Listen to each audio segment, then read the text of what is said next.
This is your Plate Tectonics module reading number 1. Drifting continents, early observations.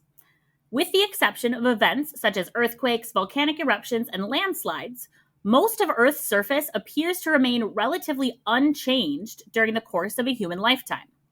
On the geologic timescale, however, Earth's surface has changed dramatically. Some of the first people to suggest that Earth's major features might have changed were early cartographers. In the late 1500s, Abraham Cortelius, a Dutch cartographer, noticed the apparent fit of continents on either side of the Atlantic Ocean. He proposed that North America and South America had been separated from Europe and Africa by earthquakes and floods. During the next 300 years, many scientists and writers noticed and commented on the matching coastlines. The photo shows a proposed map by a 19th century cartographer. The first time the idea of moving continents was proposed as a scientific hypothesis was in the early 1900s. In 1912, German meteorologist Alfred Wegener presented his ideas about continental movement to the scientific community.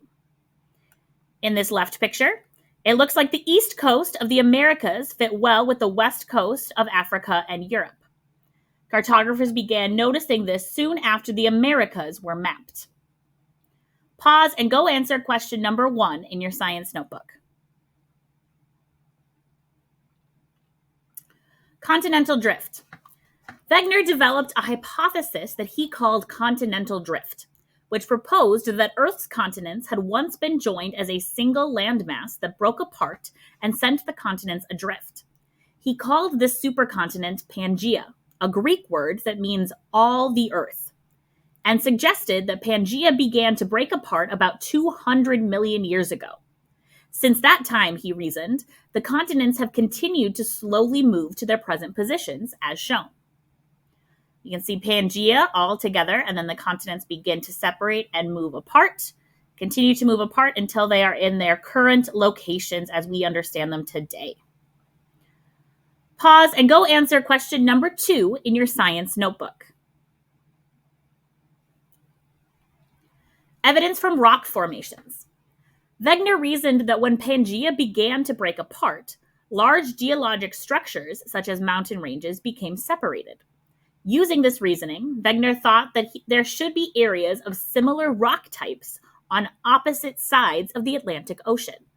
He observed that many layers of rock in the Appalachian Mountains in the United States were identical to layers of rocks in similar mountains in Greenland and Europe. These similar groups of rocks, more than 200 million years old, supported Wegener's idea that the continents had once been joined.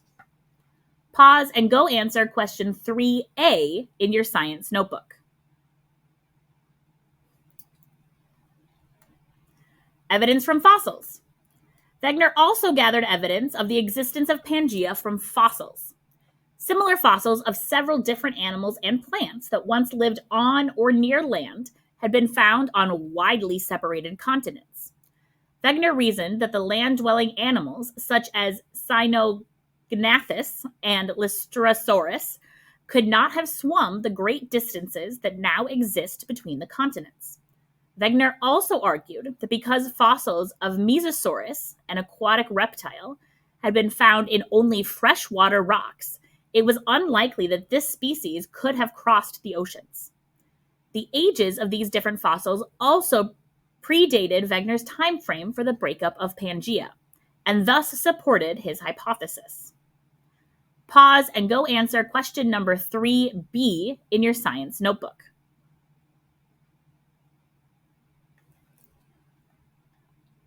Coal deposits.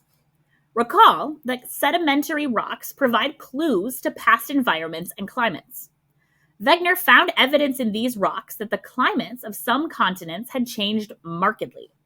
For example, coal deposits are found in Antarctica and other high-latitude locations. Coal forms from the compaction and decomposition of ancient swamp plants that grow in warm, wet regions. The existence of coal beds in Antarctica indicated that this frozen land once had a tropical climate. Wegener used this evidence to conclude that Antarctica must have been much closer to the equator sometime in the geologic past. Pause and go answer question number 3C in your science notebook.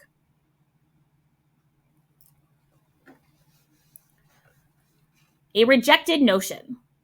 In the early 1900s, many people in the scientific community considered the continents and ocean basins to be fixed features on Earth's surface. For the rest of his life, Wegener traveled to remote regions, continuing to gather evidence in support of his hypothesis of continental drift. The picture shows him in Greenland on his last expedition. Although he had compiled an impressive collection of data, Wegener's continental drift hypothesis was not accepted by the scientific community during his lifetime. The continental drift hypothesis had two major flaws that prevented it from being widely accepted. First, it did not satisfactorily explain what force could be strong enough to push such large masses over such great distances. Wegener thought that the rotation of Earth might be responsible, but physicists were able to show that this force was not nearly enough to move continents. Second, scientists questioned how the continents moved. Wegener had proposed that the continents were plowing through a stationary ocean floor, but it was known that Earth's mantle below the crust was solid. So, how could continents move through something solid? These two unanswered questions, regarding what forces caused the movement and how continents could move through solids, were the main reasons why Wegener's hypothesis of continental drift was rejected. It was not until the early 1960s, when new technology revealed more evidence about how continents move, that scientists began to reconsider Wegener's ideas. Advances in seafloor mapping and a new understanding of Earth's magnetic field provided the necessary evidence to explain how continents move and what forces are involved. Pause and go answer question number 4 in your science notebook. This is the end of your first notes video for your module on plate tectonics.